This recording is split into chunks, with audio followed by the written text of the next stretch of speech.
Why I still love the Wellington Fund. All right, so dealing with my lady yesterday, we'll call her Doris. And Doris says, she's got a lot of money in Wellington. She goes, Josh, I thought you didn't like Wellington. Should I get out of it? I said, no, Doris, obviously not watching all my videos.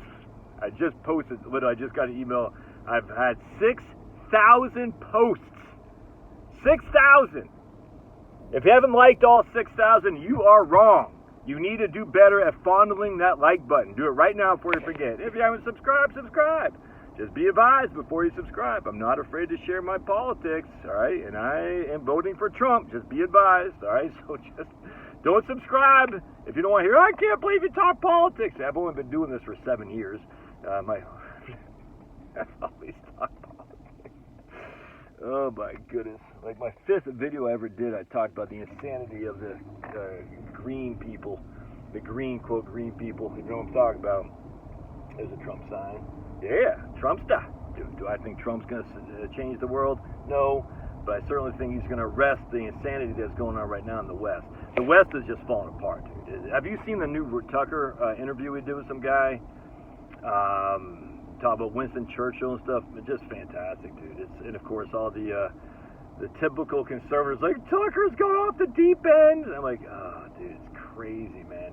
People I normally follow and I like, they cannot hear a dissenting viewpoint about World War II.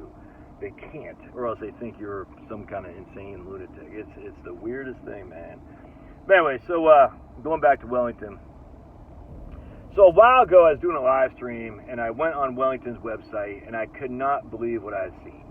It was just full of woke crap, propaganda, another Trump sign. I was like, dude, this is insane. I'm in Fulton County, so North Fulton County is predominantly Trump. South Fulton County, which is where the population is, they're not Trump, so it won't matter. But hey, it's the state vote that matters. Anyway, so and I was literally on a live stream. I could not believe what I was seeing. I was like, what the HE double hockey stick is? And Walter Morgan, the founder of Wellington, who, if memory serves, another Trump sign, was the mentor of John Bogle, got to be rolling in his grave. Now, I'm sure Walter Morgan, I don't know if he's a right winger or anything. I mean, he's dead, long dead. He's a typical New England wasp, I'm sure.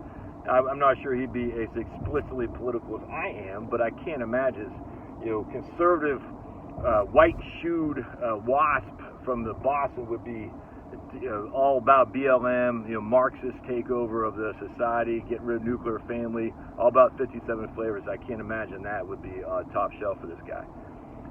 But anyway, I couldn't believe it. So I was pissed. I'm not gonna lie. I was like, I can't believe this.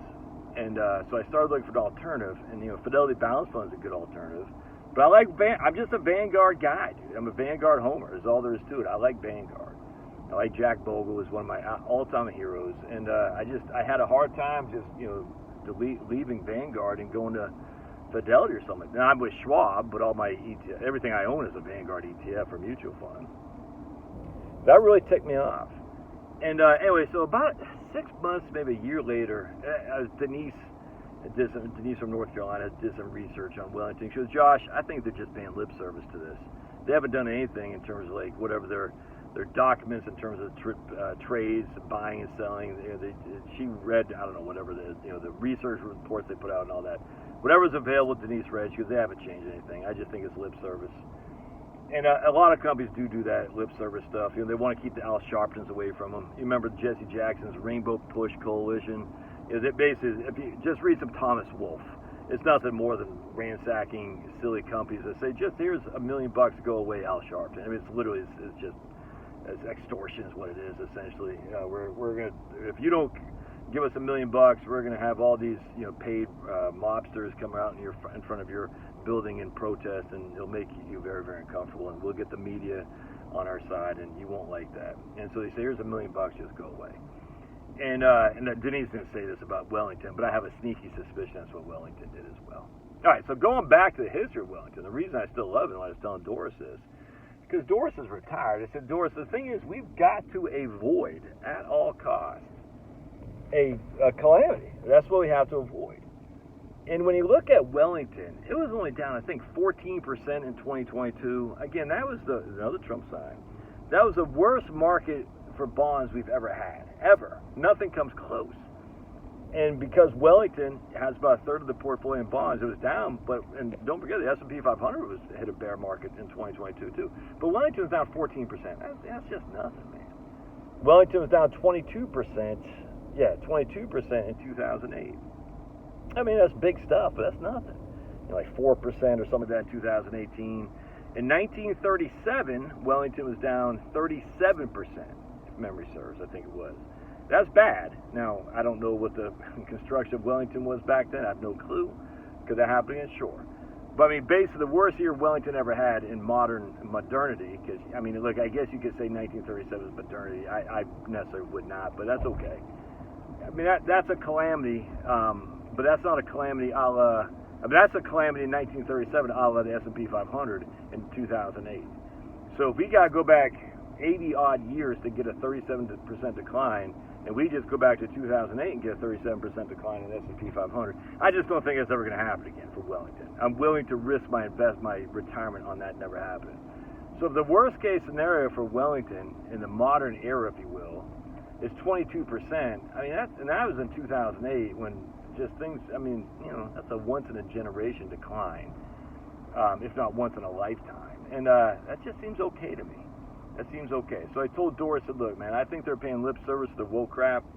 I'm not that worried about it at all. I'm just not. And we can see in 2022, Wellington's only down 14, man.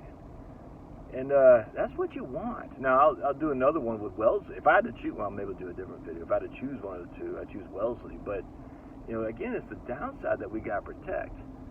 Downside we got to protect. And I think Wellington does a good job at protecting the downside for sure. With upside appreciation, too. And Doris says she made all her money back that she lost in 2022 is back, you know, in the black. That's what you want to see. All right, love your thoughts. God bless. We'll see you.